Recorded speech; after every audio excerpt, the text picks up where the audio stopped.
জিম্মি ট্রেলার দেখলাম, হইচই বাংলাদেশের আসতেছে ওয়েব সিরিজ বানিয়েছে আশফাক নিপুণ। কেমন হলো ট্রেলার? একটা লোভী নারীর গল্প, এটি হলো মূল বিষয়। আর গল্পটা খুব চেনা। এখন চেনা পথে হাঁটার একটা সুবিধা আছে, আবার কতগুলো অসুবিধাও আছে। তো জেনে শুনে কেন সে সুবিধা এবং অসুবিধার পথে হাঁটলেন? সুবিধা হলো এই গল্পের সাথে মানুষের নানান সময়ে নানান পরিস্থিতি কম বেশি সবাই এর সাথে পরিচিত। অসুবিধা হলো এই পরিচিত গল্প মানুষকে টেনে রাখতে পারবে কিনা।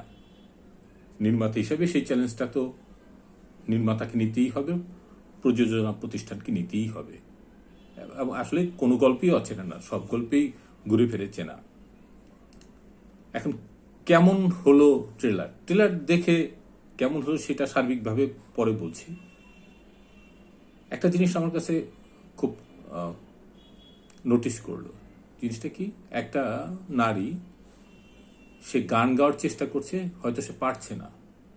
হ্যাঁ, সে পারছে না। এই যে না পারা মানুষ, সে কিভাবে লোভী এবং দানব হয়ে গেল। এখন শব্দগুলি খেয়াল করেন।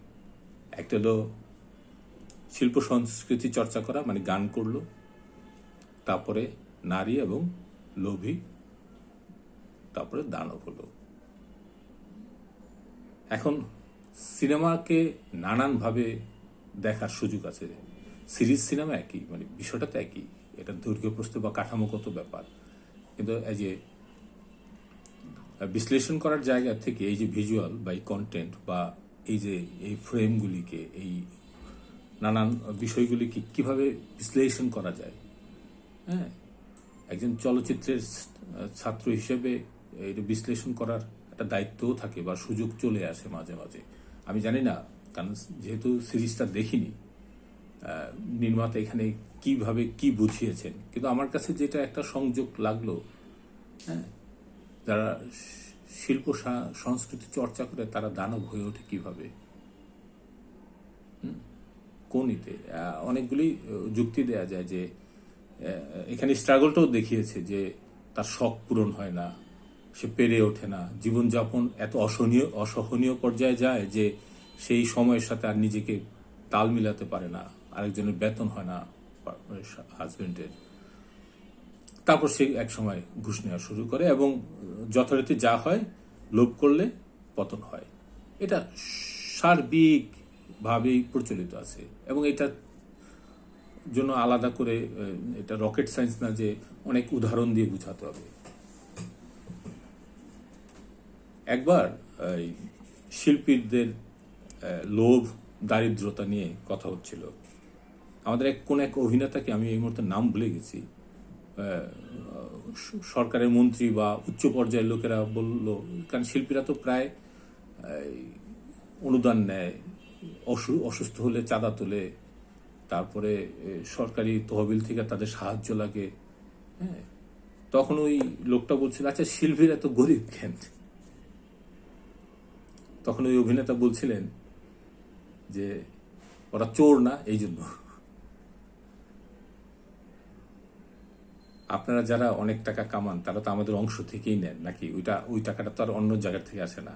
অনেকগুলি অংশ থেকেই তো আপনারা নিজেদের ওই বাড়তি মুনাফাটা করেন বা দখলদারিত্ব করেন, চুরিচামারি যাই করেন, যেভাবেই নাম দেন, আমাদের অংশ থেকেই তো নেন, তাই না? শিল্পীরা এটা করে না। তো এই যে গান না জানা মেয়েটা দানব হয়ে ওঠে, হ্যাঁ, পারে। একটা সিনেমার কথা মনে পড়লো, দক্ষিণ কোরিয়ার, ওই যে জম্বিদের আক্রমণ ছিল, ট্রেন টু বুসান। যখন ট্রেনের ভিতরে একদম লোক মারা গেল, মানে নানান বিরহের এবং অ্যাকশন থ্রিলার, হ্যাঁ, এবং ইমোশনাল গল্পগুলি দেখতে দেখতে দেখতে দেখতে যখন শেষ দৃশ্যে আসি, যে একটা ট্রেনে সবাই তো জম্বি হয়ে যায় এবং মানুষের, দানবের সাথে মানবের কি একটা লড়াই চলে, একটা চলন্ত ট্রেন।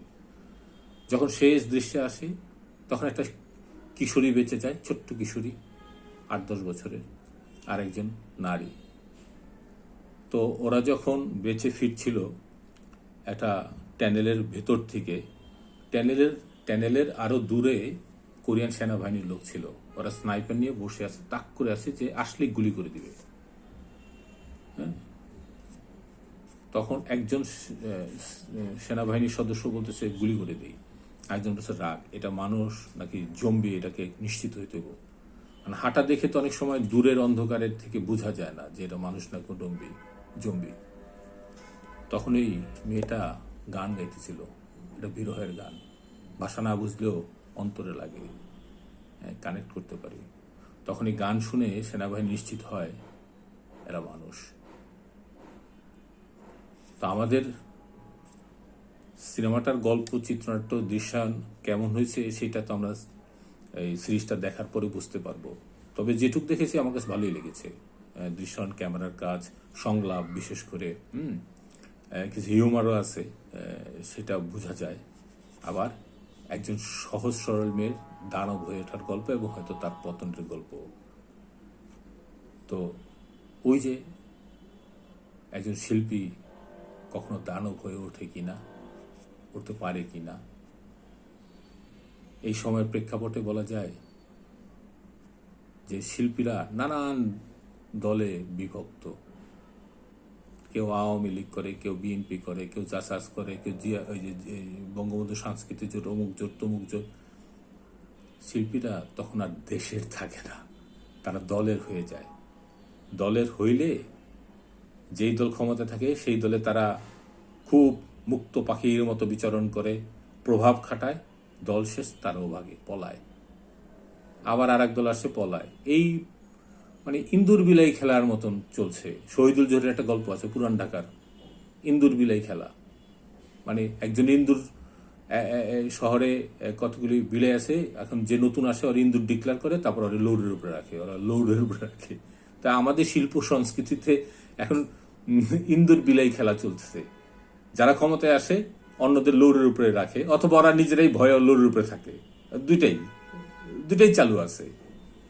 আগে রাজনীতিবিদরা সংকটে পড়লে শিল্পীর কাছে যেত, শামসুর রহমানের কাছে যেত, আর অন্যান্য বুদ্ধিজীবীদের কাছে যেত যে এই সংকটে কি করব। তখন তারা করতো কি, জাতীয় সংকটে তারা এই পাশে থাকতো। আর এখন শিল্পীরা দলের ভিতরে যে দল যখন ভাগে ওরাও ভাগে। তাহলে এটা তো শিল্পীটা হইল না। আমাদের আসলে শিল্পী হইতে হবে প্রত্যেকটা মানুষকে। প্রতিটা মানুষ শিল্পী হয় কিভাবে? অবশ্যই প্রতিটা মানুষের ভিতরে শিল্প মনা আসে। শিল্প ছাড়া বাসা হয় না, বাসা ঘর পোক্ত হয় না।